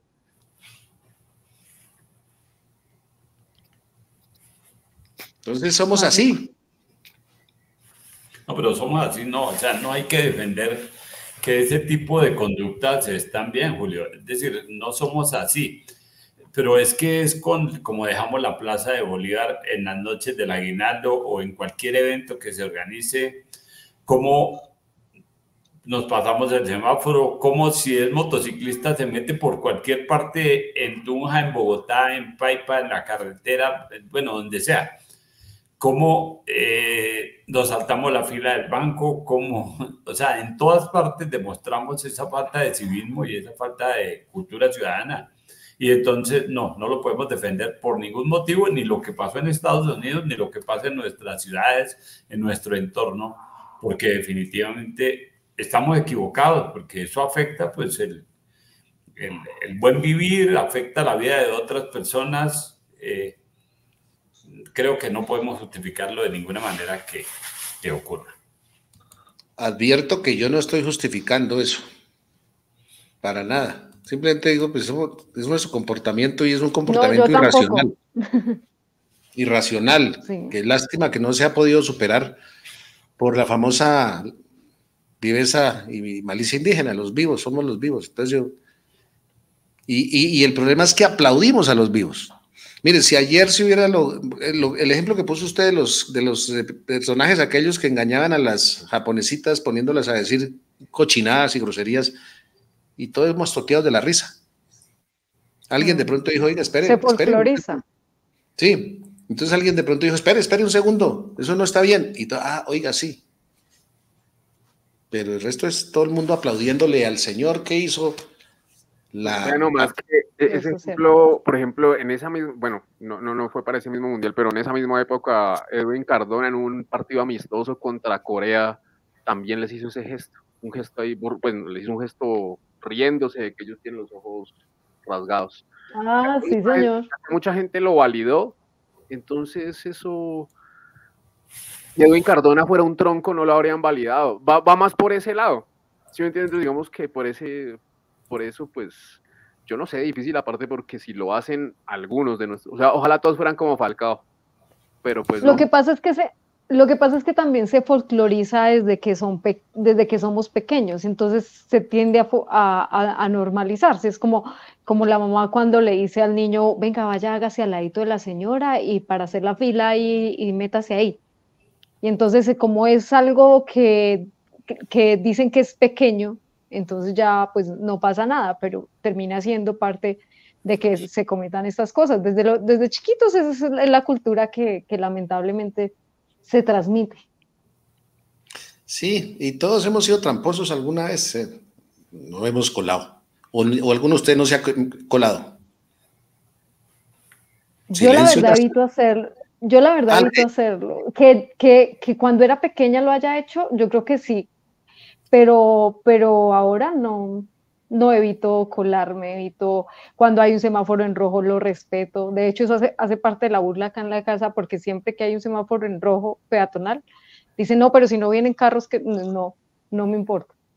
Porque yo sí, al menos en eso sí soy correcta. Dice una parte de la Biblia, el que esté libre de pecado, que tire la primera piedra. No, pues es que seguramente en algún momento sí la embarra uno. Tampoco Y es no como que estoy todo el tiempo lo haga. normalizando, estoy diciendo que somos y que estamos sí, todavía para cambiar. Pero parte de cambiarlo es empezar por uno mismo y decir, no, hombre, pues trato de hacerlo mejor cada día y de enseñar a mis hijos a eso. Y si uno no me enseña con el ejemplo, ¿no? Sí, de acuerdo, pero vea el ejemplo también, el ejemplo a nivel de ídolos. Si el ídolo es Edwin Cardona y él va y enseña otra cosa, o si el ídolo es Faustino Asprilla, es que vea también los ídolos que tenemos. Entonces, digo, pues, por eso la gente también hace todo lo que hace. Si todos fueran, claro que igual si fueran todos tranquilos, pues no los idolatran tampoco, porque a la gente también le gusta eso. Como a los argentinos Maradona. O sea, digo, es que esa personalidad arrolladora. Sí, arrolladora y del que hace lo que se le da la gana, pues a la gente la encanta, digamos. Bueno, compañeros, muchas gracias por haber estado acá en un día en el que creo que ninguno tenía ganas de hacer, o yo no tenía ganas, la verdad, de hacer programa. Me dejó muy afectado, afectado por la derrota, pero pues, como bien dijeron al comienzo del programa, pasar página y seguir. Yo sí quería. Pues es que ya pasó. Toca ponerle buena cara a la vida y seguir adelante, porque ajá, la vida yo también quería, porque como se dieron cuenta, yo la columna la escribí antes de que se realizara el partido. Seguramente si espero a que se juegue el partido no la escribo. O le habría dado otro enfoque, no sé. Pero... O no hubiera nombrado a Luis Díaz porque no fue tan figura como... Sí, no sé. De pronto lo hubiera cambiado por Ríos, que sí jugó muy bien. Lo hubiera cambiado por Ríos, lo hubiera cambiado. ¿Sabe quién se me quedó ahí? Para mí el mejor jugador de la selección Colombia, por encima de todos, John Arias. Sí, sí. A mí me gustó más Daniel Muñoz, más allá de la expulsión tonta que se tiró todo ahí. Pero había hecho una copa tremenda, y Richard Ríos hicieron, y bueno, y James Rodríguez. Anoche no. Pero esos nombres hicieron... No, los dos últimos partidos de James no fueron los mejores. Contra Uruguay hizo un buen partido. Y ayer digamos que tampoco fue... No, contra Uruguay contra Uruguay metió el tiro de esquina y eso lo salva. Sí, antes de esa jugada estaba jugando mal, de hecho. Pero después de eso igual, o sea, hizo la asistencia y me parece que hizo un partido...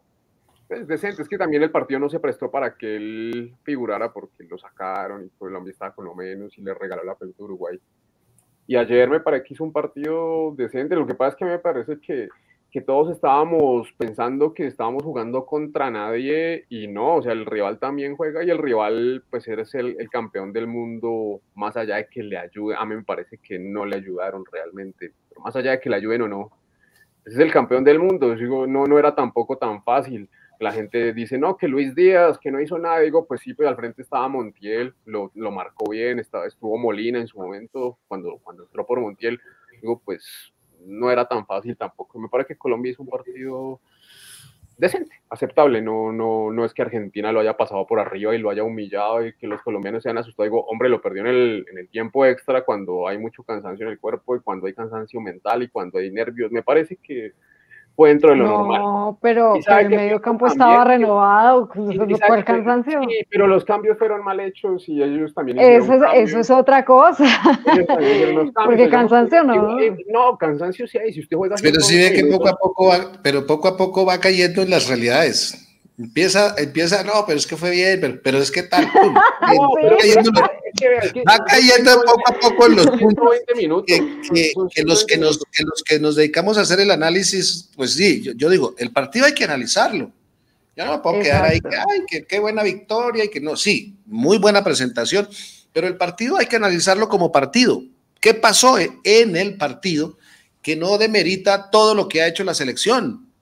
Entonces, el partido genera esas cositas que usted poco a poco ha ido delimitando, sí, que tal, que no estuvo que los cambios, yo no sé por qué sacaron a Ríos, dicen que estaba cansado, pero yo no lo veía cansado, porque además si Ríos estaba cansado, entonces los otros peor. Yo sí lo veía algo cansado, lo que yo no entiendo es por qué metieron a Mateus, o sea, bueno, y ni siquiera ese fue el cambio, digamos que el cambio fue Borré por Ríos, y yo no entendí por qué Borré. No, No, ese fue el cambio, fue Borré por Ríos. Yo entiendo que el cambio fue por Córdoba. Sí, posicionalmente, pero digamos en la paleta, el cambio fue por Borré. Pero bueno, listo, digamos... Es que meter a Borré no tiene sentido en una final. Pues Borré es un presión y todo, pero lo metió para apoyar. En la marca. ¿Por qué sacaron a Lerma? Eso no había que hacerlo. Pero... Lerma, o sea... Lerma que estaba también... Yo no entendí, la verdad, no entendí los cambios. Yo sí pienso que pero es que si fuera por cansancio, pero si fuera por cansancio, Daniel, pero es que si fuera por cansancio, esta mañana yo le hacía esa comparación a Julio. Di María era, yo creo que el más... Listo, es el mayor. El más viejito de los 22 jugadores que estaban ayer. Y estuvo jugando casi que hasta el segundo tiempo del extratiempo, si no estoy mal. Sí. Y el man la dio toda hasta el final. Es que ahora es que se cansan, si es una final la dan toda. Yo no vi cansado ni a Ríos ni a Lerma. Me parecieron cambios supremamente innecesarios. Estaban haciéndolo bien. y creo que los que entraron no estuvieron a la altura del partido. Yo sí los percibí cansados, pero aparte, digamos, vean la jugada del gol. En la jugada del gol, el que pierde la pelota es Castaño, que estaba fresco, él sí estaba fresco. Pero el que persigue en la marca, a quien termina marcando, es Cuesta, y Cuesta no lo corre. ¿Por qué? Porque lleva 120 minutos, había un cansancio que venían arrastrando. Y vea que en la jugada del gol recupera Paredes, que estaba fresco, se la da a Lo Celso, que estaba fresco, y se la entregan a Lautaro Martínez, que estaba fresco. Los tres acaban de entrar, digo, pues una jugada de gente que estaba con el aire en el pulmón toda. Colombia en última sí hizo los cambios, pero no eran jugadores frescos que encontraron un medio campo descoordinado porque sacaron a los que estaban trabajando. Mire, la clave del gol está en el jugador que recibe la pelota y le hace el pase a Lautaro Martínez. Ahí está la clave del gol. Fue Lo Celso el que le hizo el pase. Sí, eso es verdad. Ese pase es la clave del gol. Y vean usted que ese jugador está solo en el firmamento, absolutamente solo.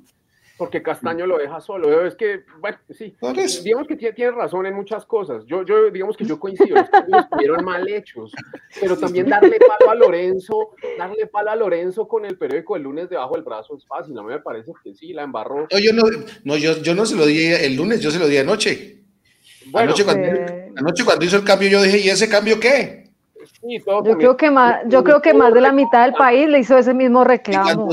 Porque es que no. A Arias no, sino a Ríos también. ¿Y ese cambio qué? Señor. Bueno, pero más allá de eso, se puede equivocar, ¿no? O sea, es humano, se puede equivocar, se ha equivocado. Pero ¿sabe qué es lo que pasa, Daniel?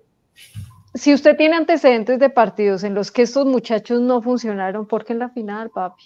¿Qué necesidad? O sea, el partido, pronto él lo leyó diferente. O sea, yo estoy de acuerdo. Para mí, digamos, yo no habría, ni siquiera lo habría convocado a Castaño, ni a Mateus, ni a Borré. A esos tres no los habría llamado. Pero más allá de eso, digamos que él es el que los maneja y él los vio a lo largo del mes. Por eso le digo, Daniel, que es el análisis del partido. Nadie está diciendo que el tipo sea mal técnico. El análisis da para que pero eso, no era el momento del cambio, no había la necesidad. Unos muy malos cambios, eso sí es, o sea, nadie lo puede defender. Ese es el análisis del partido, malos cambios. Si usted se pone a analizar a Lorenzo como técnico, pues termina diciendo que es muy buen técnico, excelente. Si usted analiza cada proceso de cada jugador, claro, son válidos y todos vienen de procesos importantísimos desde cuando estaban muy jóvenes y nos hicieron también ilusionar en otros campeonatos con jugadores que ya no están, pero ese no es el punto es que el partido que jugaron no fue el mejor que disputó la selección colombiana en esta Copa América y las decisiones del técnico tampoco fueron las mejores. ¿Qué le hacemos?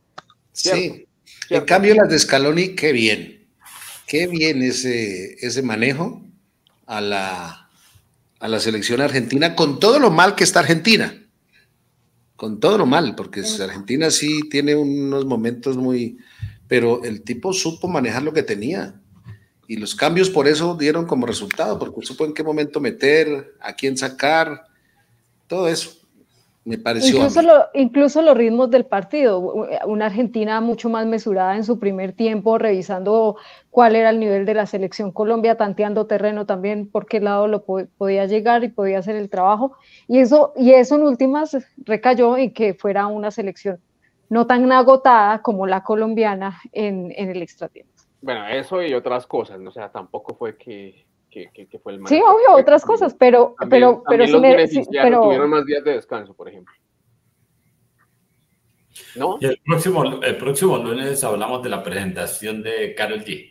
¿Sí? ¿Les parece? A mí me parece que estuvo... Y de Shakira. Shakira, Julio César. Es el comentario de Ricardo Rodríguez sobre el partido. No, y la de Shakira vieron que 5 minutos, cantó 8 minutos. Bueno, nos vemos, compañeros. Feliz noche. Chao, que descansen. Que estén bien. Gracias.